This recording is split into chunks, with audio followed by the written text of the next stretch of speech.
ஜெயலலிதா மொத்தம் 106 படங்களில் நடித்து முடித்துள்ளார். இதில் எம்ஜிஆரோடு நடித்ததெல்லாம் 28 படங்கள் தான். மற்றபடி ரவிச்சந்திரன், ஜெய்சங்கர், முத்துராமன், ஏவிஎம் ராஜன், எஸ் ராஜேந்திரன், நடிகர் திலகம் சிவாஜி கணேசன் ஆகியோரோடு 20 படங்களில் நடித்திருக்கிறார். ஜெயலலிதா அதிகமாக நடித்த படங்கள் தெலுங்கு மொழி படங்களாகும். தெலுங்கில் அதிகம் தருகிறார்கள் என்றால் தெலுங்கு படம், கன்னடத்தில் அதிகம் தந்தால் கன்னட படம் என்று மழை மேகத்திற்காக சிறகு விரித்த வான்கோழிதான் தமிழ் மொழியிலாக இப்போது நடனம் ஆடிக்கொண்டு இருக்கிறது. மேலே குறிப்பிட்ட நடிகர்களில் முத்துராமன், ஏவிஎம் ராஜன் இருவரை தவிர மற்றவர்களோடு ஜெயலலிதாவிற்கு நெருங்கிய தொடர்பு உண்டு. ரவிச்சந்திரனோடு ஜெயலலிதா நெருக்கமாக இருந்தது எம்ஜிஆருக்கு எரிச்சலை உண்டாக்கியது. இவர் ஏன் எரிச்சல் பட வேண்டும்? ஜெயலலிதா கையில் இருந்த காசையே கரியாக்கும்படி பண்ணியவர் ஏன் எரிச்சல் பட வேண்டும்? அங்கேதான் எம்ஜிஆரின் பலவீனம் பள்ளம் பதித்து படுத்து கிடந்தது. ஜெயலலிதா தன் கையை மீறுவதை பொறுத்து கொள்ள முடியாமல் அவரை அடக்கி ஆள வேண்டும் என்று நினைத்தார் எம்ஜிஆர் அவர்கள். ஈவிஆர் பிக்சர்ஸின் குமரி பெண் படத்தில் ரவிச்சந்திரனுக்கு இணையாக ஜெயலலிதா நடித்தார். இதில் இயக்குனர் டி.ஆர். ராமண்ணா, ஈவி ராஜன் தான் தயாரிப்பாளர். இவர் ஈவி சரோஜாவின் அண்ணன்.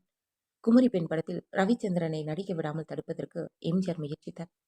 ஸ்ரீதர் இடத்தில் தனக்குள்ள செல்வாக்கை பயன்படுத்தி காதலிக்க நேரமில்லை படத்தில் ரவிச்சந்திரன் செட்டிலேயே குடித்துவிட்டு கூத்தாடியதாக ராமண்ணாவிடம் எம்ஜிஆர் சொல்லி வைத்தார். அதை நம்பிய ராமண்ணா ரவிச்சந்திரனை கழற்றிவிட எண்ணினார். ஜெயலலிதாவிற்கோ காட்டில் விழுந்த மழை கனவில் வந்த தூறலாகவே போகிறதே என்ற துயரம். ராமண்ணாவிடம் மல்லு கட்டினார். ரவிச்சந்திரன் நடிக்காவிட்டால் தன்னை எதிர்பார்க்க வேண்டாம் என்றார்.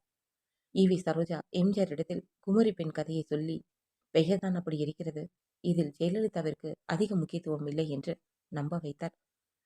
இது 1996ஆம் ஆண்டில் சினிமா உலகத்தில் அரசியல்வாதிகளை வெட்கப்பட வைத்த ராஜதந்திரம். குமரி பெண் படத்தில் வருஷத்தை பாரு 66, உருவத்தை பாரு 26 என்கிற பாடல் பதிவானது. எம்ஜிஆர் தனக்கு அதை போட்டு காட்ட வேண்டும் என்று உத்தரவிட்டார்.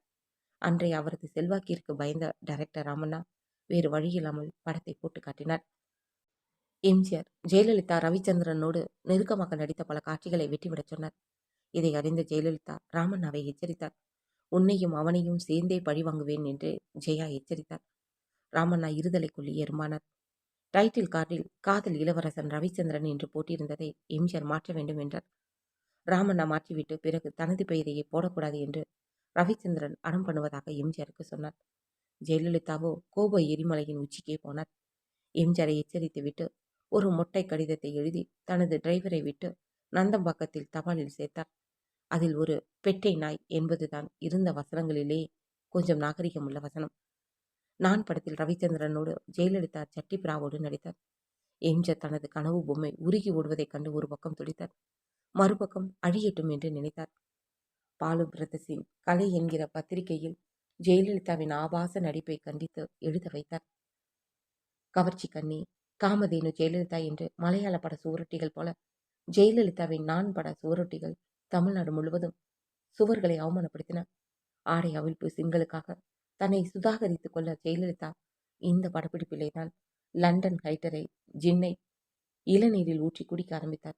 இதுவே பழக்கமாகி பிறகு வேலைக்கு ஒரு வெளிநாட்டு மது என்று ஆனது. நான் படத்தில் அரை நிர்வாண காட்சிகளில் ஜெயலலிதா நடித்ததற்கு உடலை காட்டியாவது பணம் பண்ணிவிட வேண்டும் என்பது மாத்திரம் நோக்கமல்ல, எம்ஜிஆரை சித்திரவதை செய்ய வேண்டும் என்பது ஆகும்.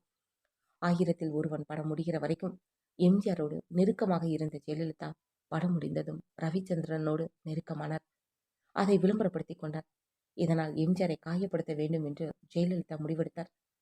அதற்காக ஜட்டி பிராவில் நடிப்பது கூட தவறில்லை என்று ஜெயலலிதா முடிவெடுத்தார். நான் படம் வெற்றிகரமாக ஓடியது.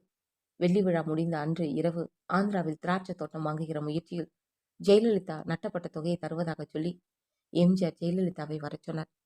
பணம் கிடைக்கும் என்று இரவு 7 மணிக்கெல்லாம் பறந்து வந்த நடிகைக்கு சிறகுகள் சேதாரமானதுதான் மிச்சம்.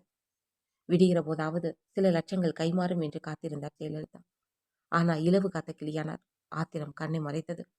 மலைக்கல்லன், அலிபாபாவும் 40 திருடர்களும், மதுரை வீரன், தாய்க்கு பின் தாரம் ஆகிய படங்களில் பானுமதி நடித்த காட்சிகளை தன்னை பானுமதி மீறிவிடக் கூடாது என்று அவருக்கு தெரியாமலே எம்ஜிஆர் வெட்டி வீசியது முதல் ஒப்பந்த காலத்தில் எம்ஜிஆரின் கதாநாயகி கல்யாணம் செய்து கொள்ளக்கூடாது, பிள்ளை பெற்றுக் கொள்ளக்கூடாது என்கிற எம்ஜிஆரின் சினிமா ஒப்பந்தங்கள் வரை உன்னை தெரியாதா என்கிற பாணியில் ஜெயலலிதா போட்டு உடைத்து விட்டார். ஜெயலலிதா அன்று பேசியதிலேயே உச்சமான வசனம், டி.எஸ். பாலையா, கே.ஏ. தங்கவேலு, சந்திரபாபு, குலதெய்வ ராஜகோபால், சரோஜாதேவி, ஏன் வி.என். ஜானகி எல்லோரையும் பழிவாங்கிய நீ என்னை பழிவாங்க முடியாது என்று எம்ஜிஆரிடமே சவால் விட்ட ஜெயலலிதா.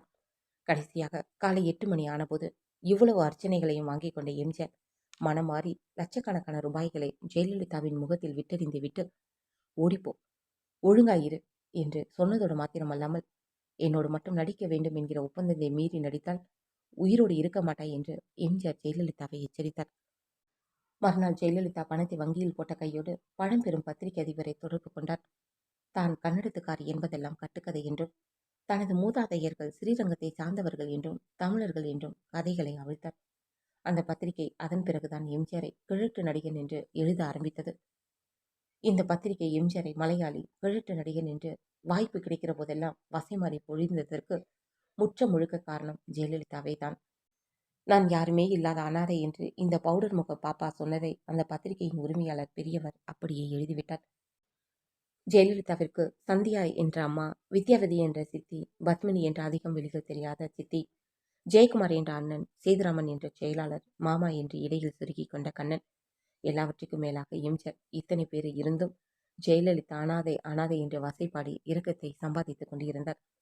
இன்று உடன்பிறவா சகோதரி சசிகலா, அவரது குடும்பத்தார், வளர்ப்பு மகன், மருமகள், குலம் கோத்திரம் எல்லாம் வந்த பிறகும் ஒரு காலத்தில் தனக்கு வெற்றியை தேடி தந்த நான் அனாதை என்கிற வசனத்தை மாத்திரம் ஜெயலலிதா விட்டுவிடவில்லை.